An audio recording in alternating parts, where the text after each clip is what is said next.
Shalom. L'Église a perdu ce fondement. Si vous lisez la Bible dans Éphésiens chapitre 2, verset 20, la Bible nous dit que vous avez été édifiés sur les fondements des apôtres et des prophètes. Jésus-Christ lui-même étant la pierre angulaire. Oui. Normalement, l'Église actuelle se fonderait toujours sur les fondements des apôtres. Malheureusement, ce n'est plus le cas. Mais dans l'Église primitive, il y avait les grands piliers qui étaient essentiels.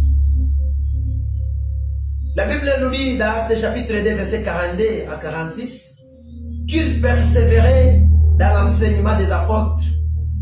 Ils persévéraient.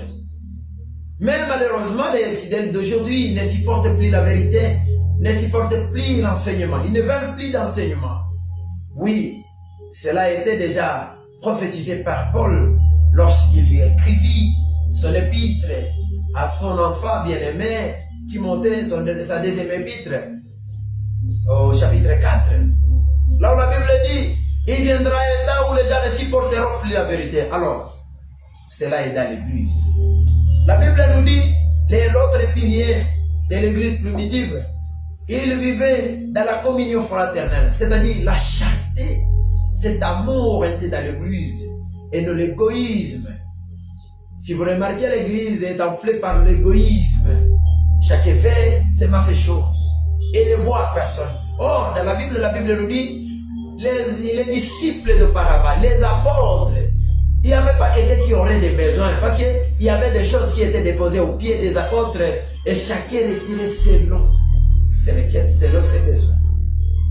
Cette église primitive vivait dans la fraction du pain et non les divisait pour mieux régner. La fraction des pains, la fraction des pains. C'est-à-dire ils étaient presque ensemble. Ils faisaient tout ensemble. Ils mangeaient ensemble. Même la Sainte Seine s'est passée après avoir mangé. Ce n'est pas l'église actuelle. Ce n'est pas l'église que nous voyons aujourd'hui. Cette église, la Bible nous dit, parmi ces grands piliers, vivait dans les prières et non dans les prophéties.